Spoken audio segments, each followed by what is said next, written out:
This is Jonathan Pollard. I'm sure a lot of people have now heard about the wild accusations that Tucker Carlson has made about my so-called crime during his this short visit to Israel.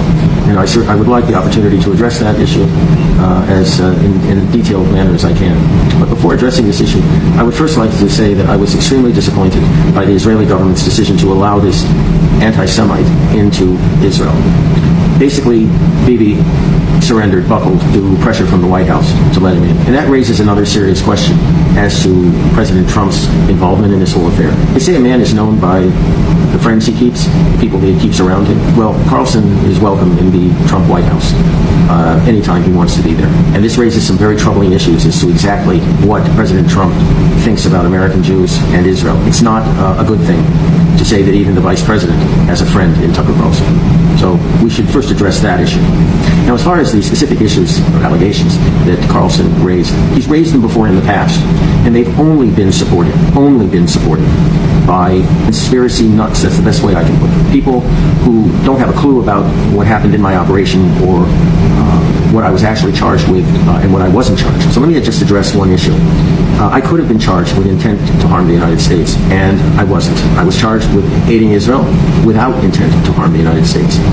Now, if any of the information that Tucker Carlson alleges I passed to Israel, and that was later, according to him, compromised to the Russians, had actually been involved in my case, I could have and should have been indicted for intending to harm the United States, and I wasn't. Now, what happened when my lawyers first received the government's damage assessment, my lawyers realized that there wasn't anything there. And when the prosecutors realized this, they had a problem. So what they did was, simply put, lie to the court.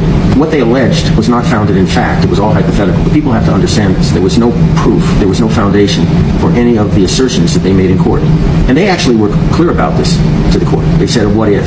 Not what did happen, but what if? Now, the government has what's called a victim impact statement, and every defendant has this. And this victim impact statement is a credible assessment, objective assessment of what the defendant actually did and what damage he committed. Now, in my case, after many years, we got a hold of this document, and I understood why the government was very reluctant to share it with us. Why?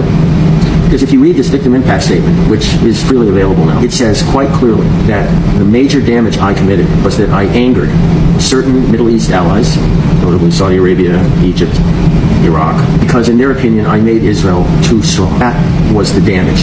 And this is not a secret document. Now, this charge or allegation rather, that Tucker Carlson brought up, that I was the worst spy ever that existed, is absurd on the face of it. I mean, look at Albert James and what he did. By the way, Ames blamed me rather successfully for all the damage that he caused as a Soviet mole. And if Tucker Carlson wants to find out why the CIA agent network in the Soviet Union was destroyed, you don't look at me, you look at Ames. And Ames later admitted, by the way, that he was ordered to use me for misdirection. So what's interesting about this is that the man who actually wrote the Weinberger memorandum in my case later admitted under oath to a congressman that basically he lied. And the congressman asked this individual directly, was Jonathan Pollard the worst spy ever in the history of the United States? The guy laughed and said on the record under oath, no. We had to say that in order to exaggerate the damage that he allegedly did.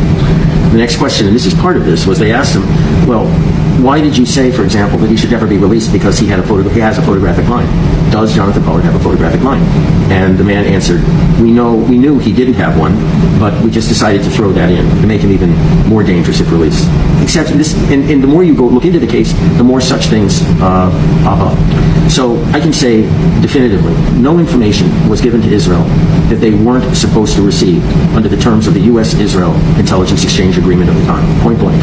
Now, if anything, if I had given anything else, or if I had given anything having to do with American codes, war plans, or even what we knew about Russian war plans or codes or anything of the sort, I would have been charged with intent to harm the United States, and I never was. So Tucker Carlson can go ahead lie all he wants, and the man, believe me, is as dangerous as Father Coughlin and Charles Lindbergh during the 1930s and 40s. This man is an anti-Semite, and what he's trying to do is smear the American Jewish community collectively with the crime of one person, me.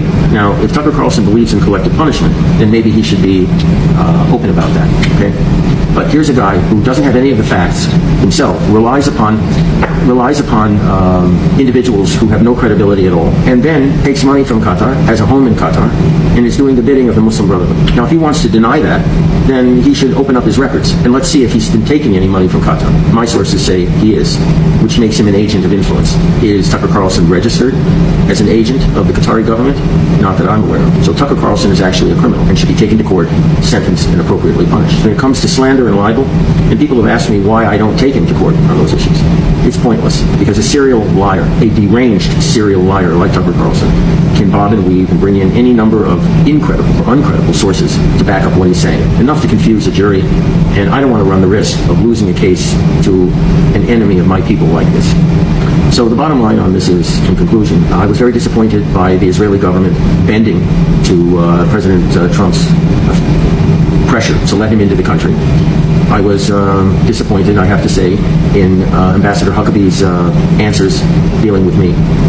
But I was not surprised at all by the lies and slander that Tucker Carlson delivered at me. My people have faced enemies like him down through history, and we've outlived them all. Hopefully, we will outlive Tucker Carlson as well.